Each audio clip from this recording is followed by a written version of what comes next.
Hello, welcome to the Brazilian Health Nut Show. Here you will find cutting-edge information provided by the best experts in the world so you can learn how to burn fat for the rest of your life. Bruno de Gama is the Brazilian health nut in a mission to solve the problems you have when trying to lose weight forever. He is a nutritional therapy practitioner, a certified personal trainer, and a holistic lifestyle coach by the Czech Institute. Don't forget to say hello and sign up to our free newsletter at www.brazilianhealthnut.com. Let's go. Thank you so much for being here reading with me today. I appreciate the time. Can you tell a little bit about your story from little Reed to the founder of Functional Diagnostic Nutrition? Well, thanks, Bruno. I wanted to say it's my pleasure to be here. I appreciate the invitation. I'm always ready to talk health and pursuit of good health with people. I started off back in the late 90s as a nutritionist. I actually came from a different field. I've changed careers a couple times, so nobody should be afraid of changing careers. And I was in the environmental law field, so mostly working with the environment and trees and recycling and animals and things like that, making sure the air and the water is all good quality and stuff. But frankly, I noticed how bad it was, and what it was doing to people became more interesting to me than what it was doing to the birds and the plants, Right. So I started studying people, and I became a nutritionist, and I went to work in a clinic, and they made me the case manager, like responsible for everybody. Now we had acupuncture and chiropractic and nutrition and massage and different modalities and things. So it was a real wellness center. And I was doing nutrition on some of the patients there. And I noticed that it was working sometimes, but not all the time. And people walking in our door for help, they seemed like they all had been to 5 or 6 people already.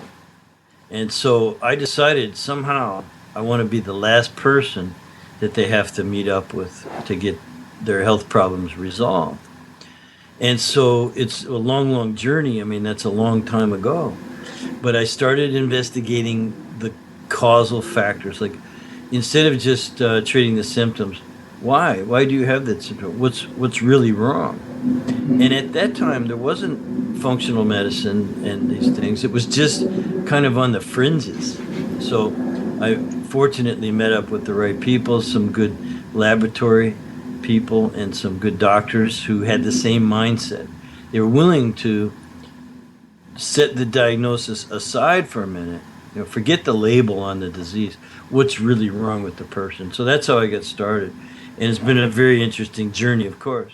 Mm-hmm. Cool. Yeah, getting deep into the root cause of the problem. That's how we solve most of problems.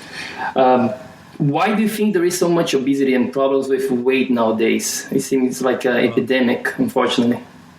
Well, it certainly is an epidemic. As a matter of fact, a couple of weeks ago, I was on a little cruise. I left from Long Beach near Los Angeles, and just a 2-night cruise, just to get away for a day and a half, So we sailed down to Ensenada and spent the day down there and came back. Ensenada's in Mexico, came back.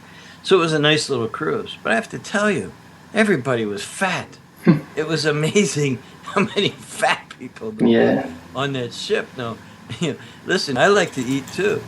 And but I try to eat better, and I try to exercise. Matter of fact, I do. I exercise 4 times a week, and I try to eat right. But there are other factors involved. So some people, if they just would eat right and exercise, they'd do better. The problem nowadays is that there's so many people where it's really chronic. It's really gotten deep into their bones and their cells and their hormones and the way they digest food and their immune system and the way they detoxify their bodies.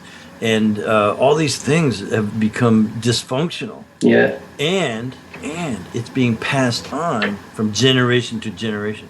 Right. So, fat mothers and fathers usually have fat kids, and it's not just because they're eating wrong. Certainly they are eating wrong. But it's because they're passing on now bad genetics. And this is something we're learning now, is that you can kind of screw up your own epigenetics. Yeah, it's the role of epigenetics nowadays is so important, like what the environment has been doing to us. Yep, exactly. And so you have to understand a little bit about DNA and genetics, but epigenetics is more important, and we're now passing traits on to children so that today's kids, I feel sorry for them. They don't have the same chance almost as, let's say, I did. Now, I'm an older guy in my 60s, so my grandparents were skinny, and my parents were doing pretty good too. Yeah. But I and my children are just amazingly healthy. But it's from a lot of understanding and research, and still we're up against a lot of bad influences. Yeah. Is there anything let's say the kids who get these bad genes, quotation mark, from their parents, can they do anything regarding that? Yeah, absolutely. They have to be vigilant. They have to be very, very specific. Very, very specific. And the parents have to learn.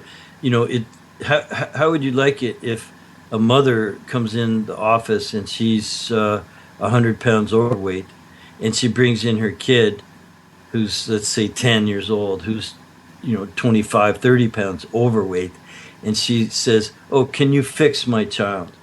Mm-hmm. Well, no. Can't fix your child. We have to fix you first. We have to get the parents to work on themselves, and then it would carry on to the children, because kids are going to eat what's in the refrigerator and the cabinet. They're going to eat what the parents are eating, and so you can't just fix kids. You have to fix everybody, starting with the mom. Usually the mom. The mom is the best place if you can. So if a parent brings me their child for some work, it doesn't matter if it's obesity or any other problem. It could be ADD and ADHD. Yeah. Kids are misbehaving, they're different things, or whatever it is. They don't pay attention, they have bad grades. Well, sometimes that involves a whole new lifestyle, and you have to start with the mother and educate her.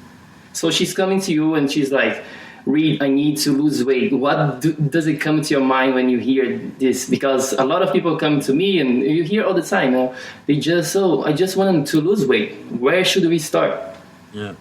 Well, I have a magic formula. The problem is that it's like a big recipe, and it requires a lot of effort, of investigation. So when people are not responding to diet and exercise, so you certainly have to clean up the diet, and you have to do exercise. But there's a lot of other things that could come into play, as I said initially in the beginning. The hormones are very important. The immune system, digestion, are you breaking down and absorbing your food? And of course, is your detoxification systems working properly? And then we have things like energy production and the nervous system.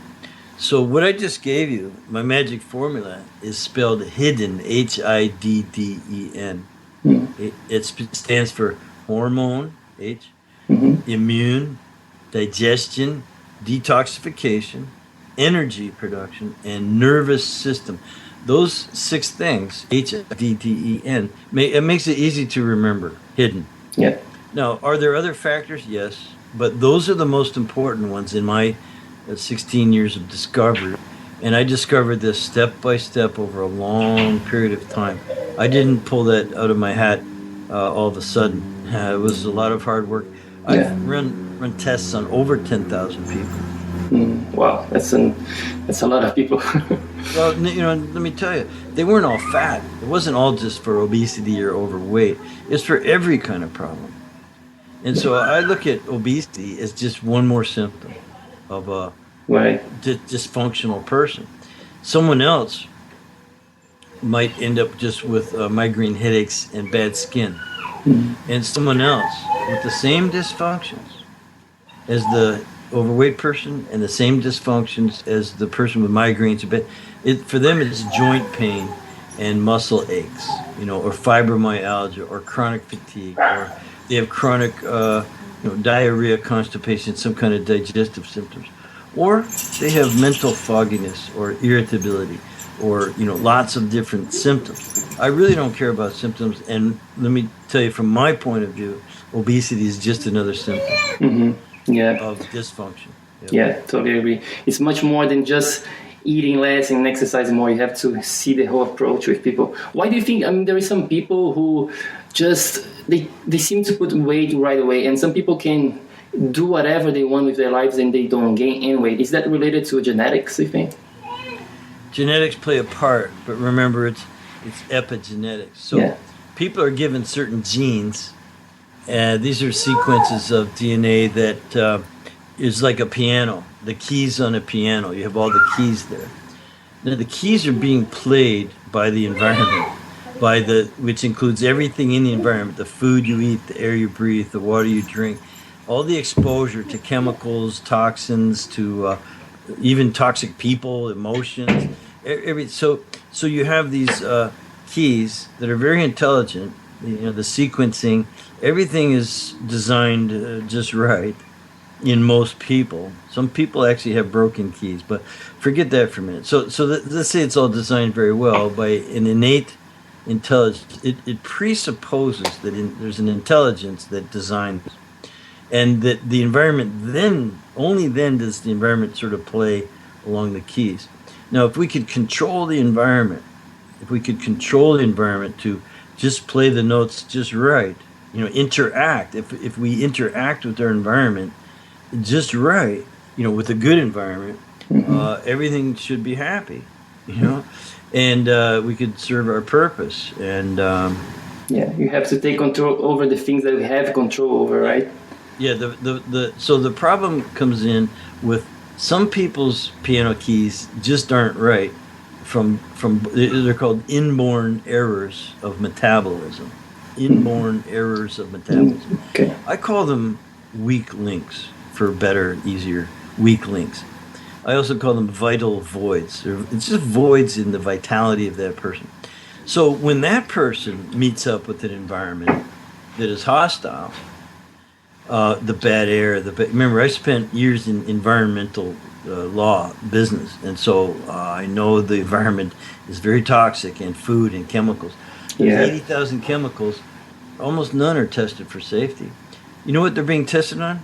Humans, us. We're the rats in the maze. So you have all of this intelligence in the body, the keys of the piano, being played by a bad environment. And even if the keys were perfect, the environment's so bad, it's going to pollute and cause dysfunction and disruption and bad notes. Now in a person where the keys aren't even great, like again, inborn errors of metabolism, then you're going to have health problems, aren't you? Yeah, for sure. So when you mention genetics, that's my best way to explain it. Got it. I was on a website and I saw this phrase that I think is really cool to bring to people here. You said D.R.E.S.S, D.R.E.S.S. Can you talk a little bit about the D? Yes, I certainly will. So D.R.E.S.S is diet, rest, exercise, stress reduction, and supplements. Now, each one is only 1/5 of the program, or 20% of the program. So diet is very, very important, but it's still only 20% of the program. You have to also rest and exercise and reduce stress in every way. Matter of fact, that's a big one. And then the supplements are only a part of the program too. And so with the diet... Yeah, let's start with diet. Is there anything in particular, like for a weight loss, or what's your approach? Well, everyone is genetically programmed for a certain ratio of macronutrients. So protein, fat, and carbs are very, very important. And not everybody is the same. Matter of fact, we're all unique and different. But there are groups, you could say, some people require more protein. Some people require less protein and more carbohydrates. That is genetically programmed. And it's the objectiveness of it is the oxidative rate. So the best book you could read on this would be Bill Wolcott's Metabolic Typing Diet. Yeah, I read this one. Really good. Also, George Watson, Nutrition and the Mind. But so we have to match the oxidative rate. Some people are very fast oxidizers. In other words, they burn fuel quickly. So in someone who's a fast oxidizer, if you take, for instance, Native Americans or Eskimos, they're very, very fast oxidizers, meaning they need very high quality, high purine type proteins. They basically could live off of organ meats because these oxidize very, very slowly. So a fast oxidizer needs to eat slow burning fuel. It's much the same as a fast oxidizer would be like a bonfire, fast burning. You're burning a big fire in your cells. And if you just put fast burning fuel like carbohydrates on there, it's like paper. Yeah. If you have a big fire and you put paper on, what happens? Poof. Yeah. So you have no energy produced by that. You have no satiation produced by that. That person would be hungry like all the time. Are those people the ones that say I have a fast metabolism? That's one of the characteristics, you think? Well, no, might be a slightly different term. Fast metabolism, they might be referring to their digestive system in that their food goes through them very, very quickly. It goes in one end and comes out the other end. Very, very fast metabolism. That is not necessarily what I'm talking about. So let me just go back to oxidization and fast oxidation. The perfect example is my cousin is a priest. He's retired now, but at one point he was the priest way up in Canada over 2 Indian tribes. They were the Cree Indian villages. So they don't like to be called Indians, say like First Nation or natives or something, but they're just the native people. And they're very fast oxidizers. They require very high quality protein, and a lot of it. But I asked him one time, how's the people there in your villages, these Indians, are they healthy? And what do they do when they're sick? Do they go to their medicine man? Just joking, kind of just asking casually. He goes, well, I'm their medicine man. Like a priest, I'm their priest, I'm their medicine man. And I said, no, like when they're just sick, do they get sick a lot? How's their health? Are they going to go to a doctor or do they see their native guy? He says, oh, they all go to government clinics and they all have diabetes. It's absolutely epidemic that all of these poor natives in the villages that he was their parishioner, their priest, and he says they're just sick, overweight, and suicide is rampant, enormous problem, especially for the young men. And why is that? Why is that? Why are they all fat and obese and have diabetes? They're eating the right. They're not eating right. They're eating white man's food. They're eating donuts, coffee, and spaghetti, and fried chicken instead of. And he said that the wild game in that area was still very abundant. He said a caribou, the elk caribou herd. Yes. When they started crossing the road in front of you, it would take 2 hours for them to finish crossing the road. You would just might as well turn your car off and light one up, because you're going to be there for a couple of hours. That's how abundant the game was. And the rivers were full of fish. Yeah. But quit doing it. They just drive pickup trucks and go to the doctor and eat crap, and so they're all sick. Now, that's what I mean by epigenetics, genetics, and being a fast oxidizer. And those people need to eat protein. Now, you and me, we might be different, There's people from South America, some of the native tribes there, they're the opposite. They eat almost all carbohydrates and just a little bit of fish or something like that, So they just thrive on carb. Why? Because they're very slow oxidizers. They're very slow oxidizers. So they need to burn fast-burning fuel, like carbohydrates. They burn very quickly. So if you go back to diet, you said talk about diet. I'm telling you, The fast oxidizers, if you eat carbohydrates too much, just eating carbohydrates, it won't satisfy you. It won't curb your hunger. You'll still be hungry. And what do? Grab more, and then you're going to not feel any energy. You'll be tired most of the time, and you just can't get enough energy to do something. You won't feel like exercising, and even your mental state, is going to go down. You're going to feel not happy, maybe even irritable or cranky. You're going to be like mad all the time. So you have no energy. You're not satisfied. You have cravings, and you feel like punching somebody. Yeah, that's definitely me. I feel if I don't have protein, I feel like cranky all the time and hungry very quickly. Yeah, now fat's also very important, but I just wanted to give you the basic Yes, sure. that you can tell if a meal was the right meal. Now, everyone should write this down. There's 3 ways to tell if that. Let's just take breakfast. Tomorrow morning, you get up, eat a lot of protein with some butter, fat, and just a little bit of complex carbohydrates like vegetables. Use the leftovers from the night before. And eat that for breakfast. And then 2 hours later, you have to write it down. Observe. Be observant and pay attention.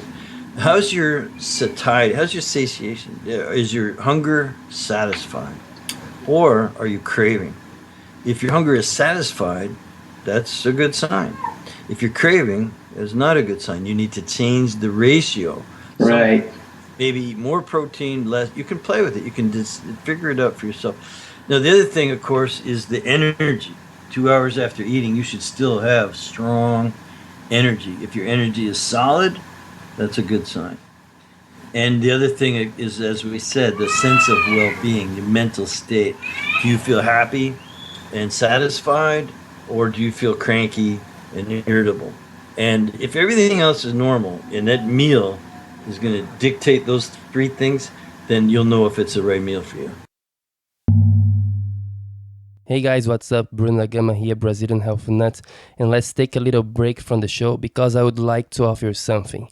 If you go to my website, www.brazilianhealthnut.com, and click on the page Burn Fat Forever, you can go ahead and claim your free consultation with me right now, okay?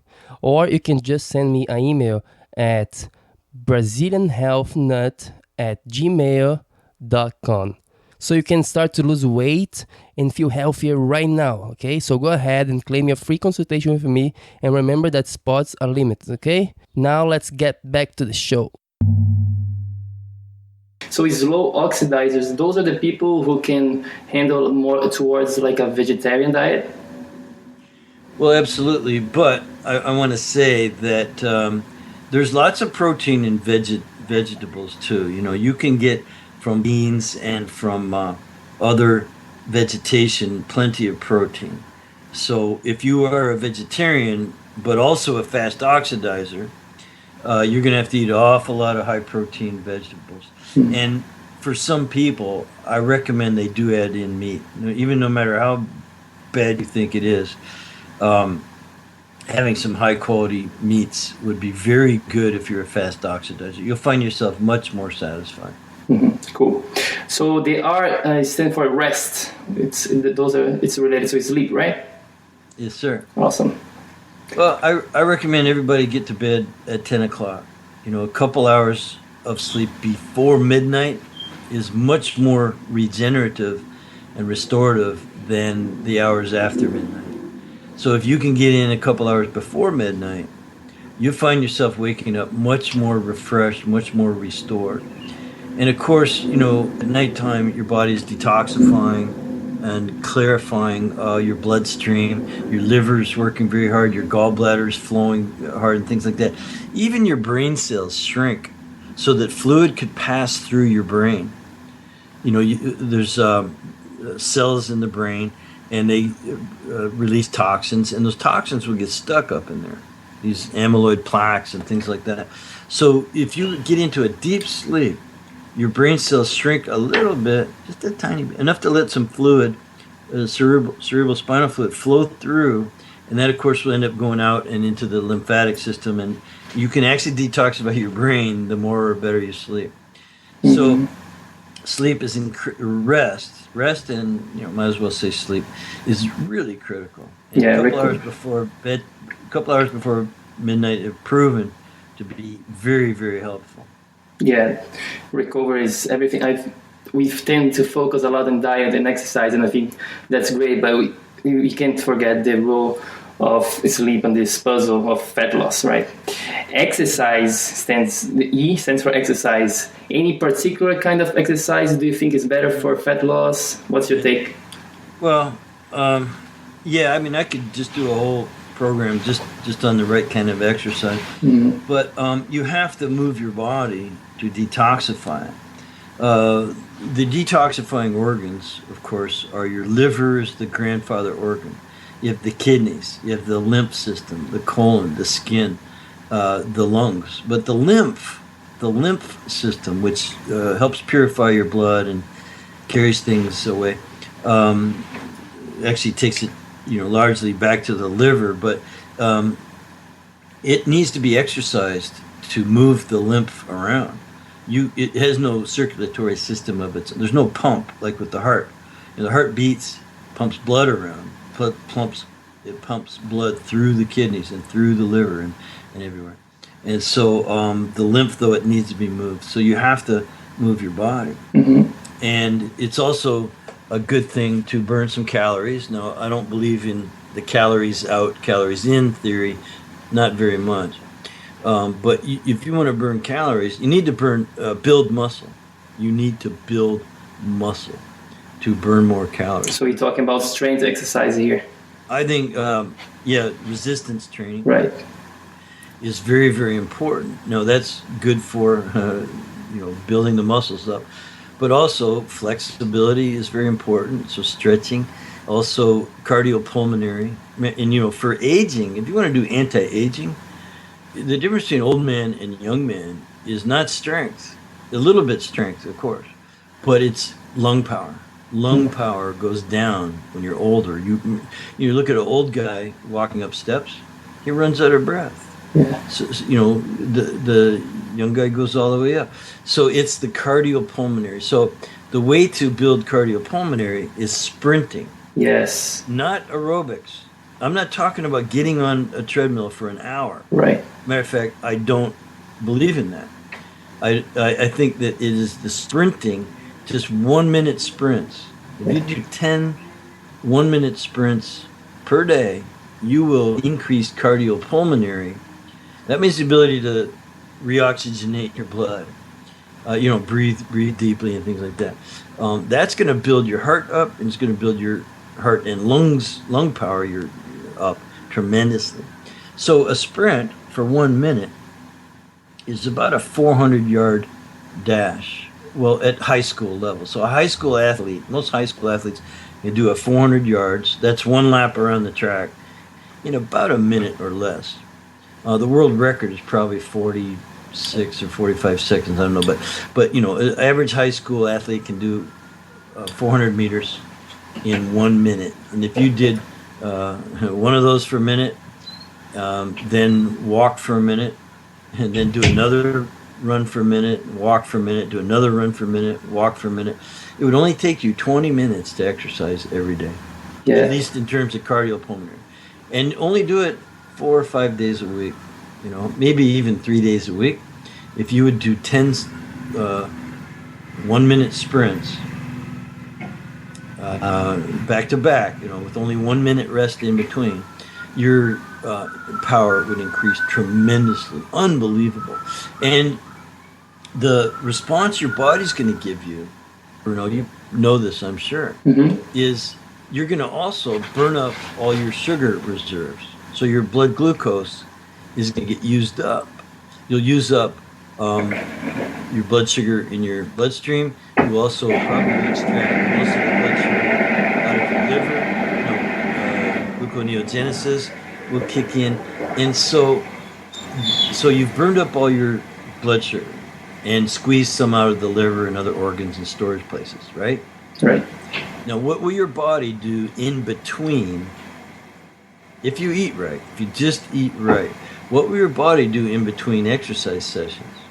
It'll actually burn fat to replace those glycogen stores. So if you want to replace stored glycogen with fat, burn up fat to replace those, then just do sprints. For 10 1-minute sprints, it take you about 20 minutes or maybe half an hour. Yeah, and it's so sad because I see so many people jogging like all the time. Yeah. But it's very rare to see somebody doing some sprints and high intense interval training. It's sad. Yeah, what happens to people who do aerobic exercise is they get into this fat burning mode. So first of all, it takes you 20 minutes to half an hour to burn up all the glycogen stores before your body starts burning fat. And some people might be able to, in 20 minutes, they're now in fat burning mode. Most people, it takes half an hour to get into fat mode. Then your body's going to be burning fat. Now you might run for another half hour and burn some fat, and you think that's good. But guess what the body's going to do in between exercise sessions? It's going to say, this person's crazy. They're using up our fat, which is our energy reserves. That's for emergencies only. So what's this going to do? It's going to replace the fat. Yeah. It's going to take what you eat, and it's going to try to store it. The insulin's going to go up. You're going to try to store fat. Your triglycerides actually go up. So your body's going to want to adapt to that kind of exercise by holding on to its fat and thinking you're crazy for burning up fat. Yep. So the first scene is better. Exercise and development from exercise comes from what happens in the rest period, not what happens while you're exercising, for the most part. Yeah, definitely. Cool. Supplements. Any particular one for weight loss, or should we be just focused on vitamins and minerals as a general? Well, stress reduction is very important too, but the supplements is more about getting all the nutrients that you need. Supplements do three things basically. They will support certain organs or systems. Like you certainly can support better digestion with supplements. You certainly can support adrenal function, for instance. You can support the brain and the thyroid and the ovaries and the testes, and you can support lots of things with supplements. And when we've run some labs and we see you have some repair work to do and you need that support, we might use those kind of supplements. But the other thing about supplements is they just simply substitute for what's missing in food. So food today pretty much is not high quality. It's missing, at least in America, the food that's sold in the grocery store sure doesn't have very much nutrition in it. It certainly has some, and you could live on it, but it isn't really nutrient-dense, rich foods. Even the organics, they aren't that rich in nutrients. They are pesticide and herbicide free, and that's why we eat organic, so we can avoid chemicals. But as far as nutrition, I don't think they have so much more than regular food. So supplements could be used to substitute for missing food. So I said, supplements are three things. They're support for organs as needed, or digestion, or what have you, different functions. Substituting for what's missing because there's no nutrients in the soil anymore. But also to stimulate. You can stimulate your immune system and use it medicinally for lots of things. Like when you go on a trip, when you're flying on a plane, you're going to be exposed to a lot of people breathing all kinds of who knows what, and then you might as well take an immune system booster while you're traveling, don't you think? Yeah, definitely. Absolutely. So you can boost certain, they say stimulate also. So I think supplements are very important. Now for fat loss, there are supplements that help control blood sugar, for instance. If you're borderline, insulin resistant, you're becoming insulin resistant because you eat crappy, you're always raising your blood sugar. Also, stress plays a very, very big role in high blood sugar and insulin resistance. And, usually it results in fat gain around the middle. You have people who otherwise look in good shape, but they have big fat bellies, belly fat. and that's from stress and insulin resistance and other hormonal problems, by the way. Too much estrogen, not enough testosterone, and things like that. But you get into this area where you could take vanadium and chromium to lower your blood sugar. Now, that's not a prescription for anybody. I'm just saying that traditionally, these are very good at lowering blood sugar and helping you to understand controlling blood sugar is very, very, very important. So I tell all my clients to get a glucose meter, a glucometer, it might be called, a glucometer or glucose meter. They're only $50 at the store. And you start checking your blood sugar before breakfast and also before lunch. And you see, where it's at. And it should always be probably between 80 and 90 at those times. If you haven't eaten in 4 hours and your blood sugar is still 140, 150, then you probably have a little insulin resistance. You need to, see a physician, get it all checked out. There's lots of other tests to run and all that. So I'm not practicing medicine here. I'm just telling you as general principles that if you find that your blood sugar is running a little high, you can start, control your diet better, do more protein and fat. Protein helps balance insulin by releasing glucagon from the pancreas. Right. But also taking a little vanadium and usually it comes with chromium, is very, very effective. It's better than just going to the doctor and getting prescription medication, I think, my personal opinion. So you're running labs as well, and are you prescribing supplementation according to the lab results, I assume, right? Well, I try not to be prescribing because that's a term doctors use and that, but we can certainly suggest what might be compatible, and the labs point you in the right direction. But again, if everybody would just look at their hand and label your 5 fingers, D.R.E.S.S. You have 5 fingers. One is D.R.E.S.S. So the supplements is just 1 finger. Yes. So don't think for a minute you can just take supplements, but not eat right, not rest, not exercise, and not reduce stress, which we didn't talk about. Yeah, this is the next one, stress reduction. Yeah, I'm going to tell you that the labs we run help to design the entire D.R.E.S.S program. And that is the solution, is the D.R.E.S.S, diet, rest, exercise, stress reduction supplements. So with the stress reduction, stress comes in a lot of forms, doesn't it? Oh, yeah. Most people think mental problems, emotional stress. If you say stress, they think, oh, they don't like their job, or they have to drive through traffic, or they're having problems with their family, kids, or whatever, or they have financial problems. They think mental, emotional problems. And that's a factor. Okay, that's a kind of stress to get handled. It's a classic stress. Yeah, that's classic stress. Now, there's other kinds of stress that build up in your body. For one thing, physical trauma. And just like especially athletes and active people, you fall down and you get hurt, and you might twist this or twist that. Those things can leave permanent damage in your body if they're not handled properly, especially around the spine. The central nervous system is your brain and your spinal cord. That's all the brains, man.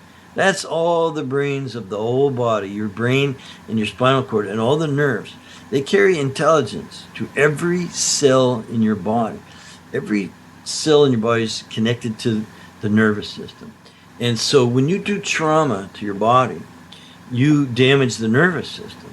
And of course, there's the skeletal system and the muscles and all the viscera, all the organs and things. So you can physically damage these things. Mm-hmm. Like football players, for example, they always hitting each other on the face and getting traumatized by those things. It's true, but even kids, they fall down on their bicycles and they never really fix it, Mm-hmm. or they do sports, or but people have car accidents, they have work injuries, they have accumulated trauma, even just from bad posture and weakness. Bad posture and weakness, it builds up in your body. repetitive motion. If you just sit on a typewriter all day, well, you're causing trauma to your spine, in the low back especially, because you're not meant to just sit all day. Yeah. You're causing trauma to the wrists and elbows and things. So you can damage your spine a lot of different ways, and your nervous system and all parts of your body. So that's another kind of stress, is physical trauma and built up stress. Now the other there's three kinds in my: the mental, emotional, the physical. We just went over, and of course you have the chemical, biochemical stressors, and they cause a lot of dysfunction in the body. Yeah, this one is huge nowadays. It's so much we put on our skin. It's in the air, in the water. It's everywhere. And your body produces toxins as well. And then dysfunction occurs. Now, all of this stress, basically, let's say it goes in the body. Just accept that for a minute. But it doesn't stay in one spot. It cascades like dominoes. You have this stress cascade, and it can affect this and then that. It's like stress coming in, like in a river, different tributaries. You have the mental, emotional, the physical, and you have the biochemical and chemical, and they go in the body. Now it moves throughout the body, and the symptoms that someone feels, even obesity, that's the symptom that's downstream at the other end. And so our job in my world and what I do is to look upstream at all the damage that was done, the dysfunctions, because the symptoms could be occurring at a superficial level. Like, a lot of people are overweight because of thyroid. And so they sort of test they test the thyroid. Oh yeah, your thyroid is low, hypothyroid. And they might take some medication for that. And it might improve their metabolism a little bit. And they might lose a little bit of weight. And they might even feel a little more energy. But if that's not the critical system that's failing, if there's something more upstream, more critical, then taking that medication won't help for very long. It only help for a very short period of time. And pretty soon that person's going to be overweight, feel like crap, and have all their same problems. And they could still have the doctor might just say, oh, take more. Here, we're going to increase your medication. Something like that. Well, that's not getting upstream to where the real critical system is failing. Now, the critical systems that could be failing, that's my job to figure out. That's what I've been doing for 16 years, is looking at the functions. Now, I told you, HIDDEN, the hormones, the immune system, digestion, detoxification, energy production, nervous system.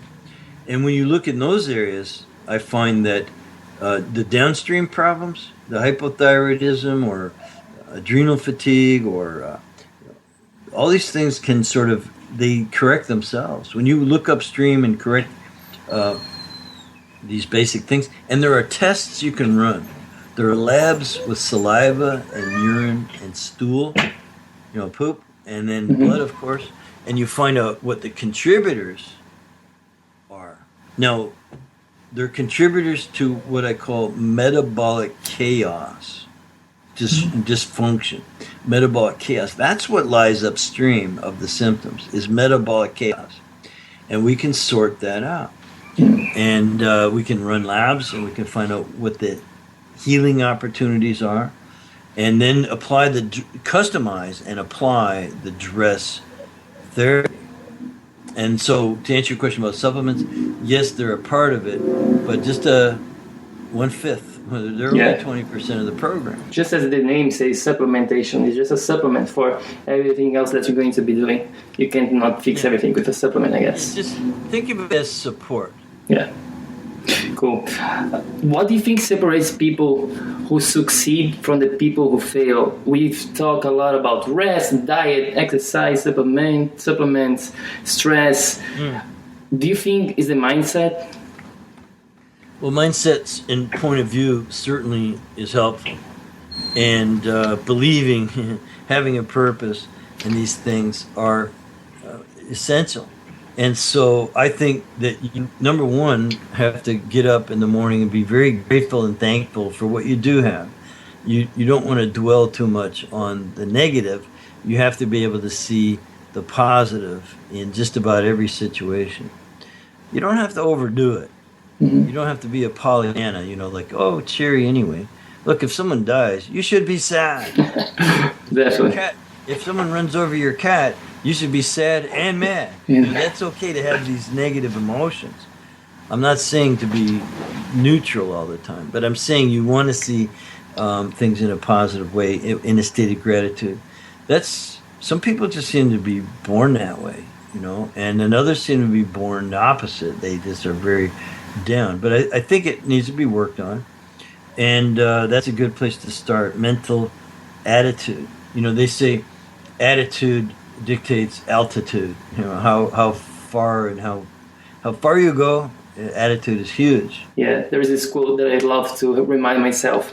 If you want to change your life, just change your attitude. I always try to remind myself of that one. Your worldview, your view of the world is very, very important. Yeah. If you see it as just a crappy place, that's not good. There's so much beauty and stuff. Look, I've studied the environment. I certainly pay attention to other things going on in the world. The world is a dangerous place right now, more dangerous than in my whole 62 years of life, I think. And it's because there's hate and not enough love, man. There's just not enough love. And I know that sounds simplistic and idealistic, but it's the truth. Yeah, cool. One last question, Reed. If people are listening to this now, they're excited. If you have to tell them just one thing to start doing right after listening to the interview, what that would be? Pay attention. Pay attention. Pay attention. Like tomorrow when you eat breakfast, 2 hours later, pay attention and write down those 3 things I told you. What's your sense of satiation? Is your hunger satisfied? Is your energy really good? And is your sense of well-being, your mental, emotional sense of well-being good? And pay attention to what you put in your mouth. And pay attention when you go to bed. Don't you feel better? Yeah, you feel better. When you exercise, don't you feel better? Yeah, I feel better. So pay attention. Yeah, be more conscious about your own life. Cool, thank you so much. Where can people find more about what you're doing right now and what's next for you? Thank you, Bruno. Well, people can find out more about me by visiting Functional Diagnostic Nutrition.com. Functional Diagnostic Nutrition.com. So just type it in there, you'll find me. Mm-hmm. You could Google Reed Davis, ReedDavis. I'm in there somewhere. Now, you said what's next? Yes. I'm going to continue investigating underlying causes and conditions. Now, we've learned to run different labs that really help, and you can really change someone's life around. But there's still sicker, quicker people. There's still people who are very resistant to getting better. There's something more deeper broken. The problem is the laboratory work is not up to date yet. Like we're probably 20 years or 50 years away from having all the lab work that we need. So I'm trying new labs. I'm always seeing if a lab is on top of it. Are they really doing something useful? Or is it just some piece of crap, Mm-hmm. And there's a lot of crap. There's so much out there that is not, they're just making money. They're using lab work really just to sell supplements. That's why I really downplay, even though supplements are important, they're just a small part of a healthy program. So if someone is running labs and just selling supplements, beware. Because that lab might have been designed just to sell supplements. And so what I'm looking for is the real scientists who really don't care so much about money. They just want to help people. And they want to create labs that really get to the nitty-gritty of what's wrong with people. And so I'm finding them. It's amazing that there's scientists who are with laboratories who are really trying to develop new labs that will tell us what's really wrong. So I have lots to do over the rest of my life, just in that area alone. Mm-hmm. Cool. By the time I'm dead, we still won't have all the labs, but at least we'll be closer, and I'll be part of it. Yeah, you're doing your part for sure. Reed, thanks so much for your time. I appreciate the opportunity to talk to you today, and talk to you soon. Thanks you, Bruno. Take care, man. Yeah. Thanks for listening to the Brazilian Health Nut Show. Go to www.brazilianhealthnut.com for much more information about how to burn fat for the rest of your life. Hasta luego.